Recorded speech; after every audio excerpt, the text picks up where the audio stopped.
In Lesson 30 of Paul McWhorter's Great Raspberry Pi Pico W video series, we learned to request online JSON data and parse it into something useful.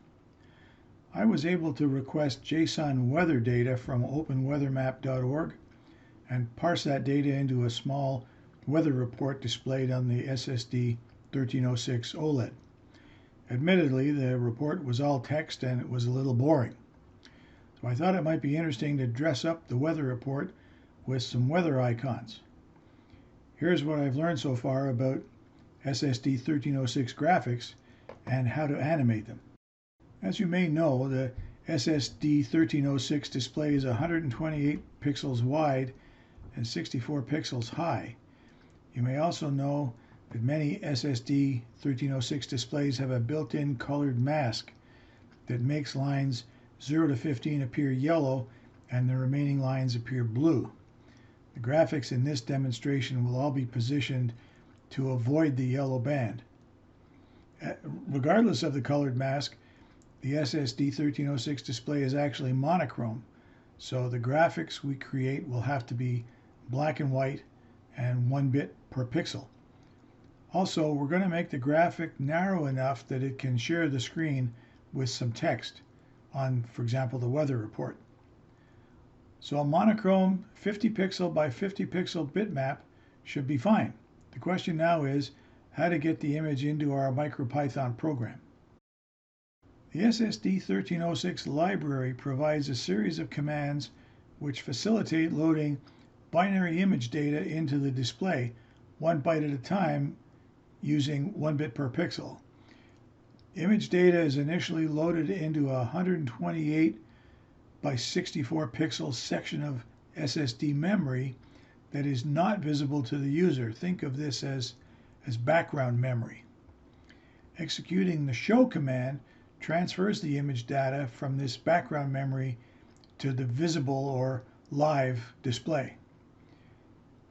Image elements can be combined into bytes and entered into the MicroPython code 1 byte at a time, as shown here.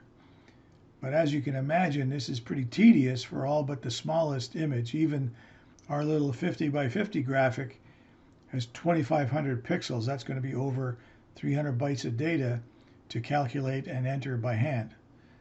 So we're not doing that. Luckily, there's a particular image file format that will save us all this trouble. The portable bitmap format, or PBM format, isn't as common as other image formats that you might think of, but it has the advantage of being a text-based format that makes it easy to read with MicroPython code. A black and white PBM file includes 3 lines of information followed by the binary image data, as shown below.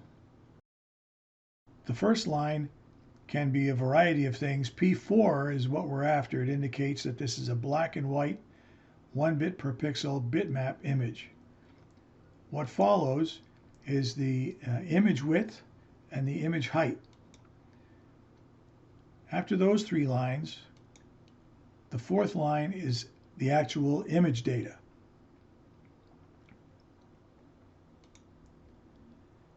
Many local or online image editors can save your image using the PBM file type. I used Photoshop to create a very simple image of snow falling from a cloud on a partly sunny day.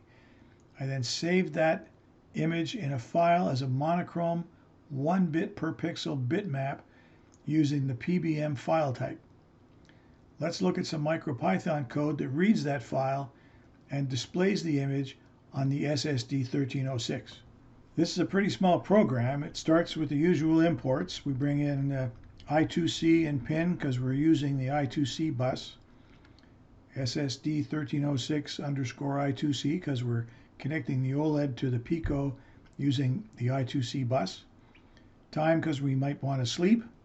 And frame buff because we're going to use the frame buffer to load image data. We declare the display object by specifying the OLED height and width and the I2C parameters. And now our graphic file is named 13d-1.pbm, and it's stored on the Pico in the weather icons folder. So this part of the code opens the file for reading as a binary file type. It reads and discards the P4 image type indicator, and then it reads and assigns the image width and image height to those variables. Then it reads the image data into the image data variable. We declare the frame object using frame buffer. Then we blit or load the frame into the ssd1306 background memory. Finally, we copy the background memory to the live image memory with the show command. Here's the original graphic, and here's how it looks on the ssd1306. I'm no artist, obviously. All that remains is to animate the graphic. Animation could be described as the process of creating a series of images which are progressively different from each other and displaying them one after the other at such a rate that the individual images appear to merge into one moving image. Consider our snow on a partly sunny day graphic. Frame 1 is our original graphic. The next 3 frames show the snowflakes progressively lower and lower in the sky. Notice that the sun and cloud don't change at all from frame to frame. If the snowflakes in frame 4 fell any further, in other words, if we created a frame 5 with the snowflakes lower, it would look an awful lot like frame 1. So there's no point in having frame 5.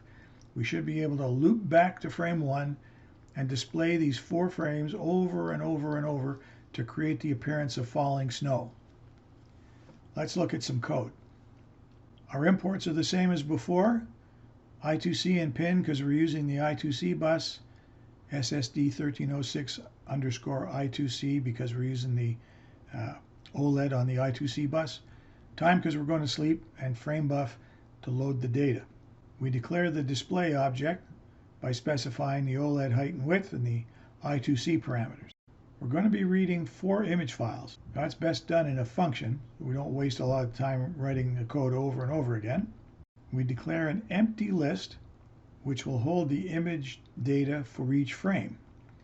Then we call the read icon file function to load the image data from each of our image files. Once we have the frame list filled up, in a while true loop, we blit each frame to the ssd1306 background memory. We move the frame to the live memory, sleep for 200 milliseconds, then process the next frame. And here's how it looks. It's snowing. So that's 10 minutes or less on what I've learned so far about blitting and animating graphics for the ssd1306 display on the Pico W. I hope it's helpful. Any and all comments are welcome. Don't forget to like or dislike the video before you go. And feel free to subscribe. Don't forget the notification bell. We'll talk to you next time.